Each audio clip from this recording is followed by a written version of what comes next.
Hey guys, in this video I'm going to show you how to pay your credit card at an RBC ATM. The first thing I want you to do, once you are at the ATM, I want you to go ahead and click here on a transfer and a payment, and then you click here on pay RBC credit card. I'll ask you to select an account, and you can also enter a number right here and click on OK. So choose your account, click on OK. They'll ask you how much you would like to pay.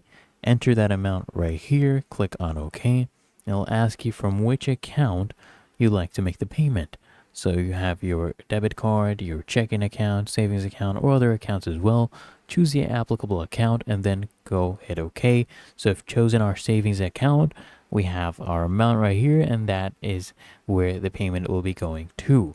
So if you're okay with that, once you've done the review, just click here on confirm payment.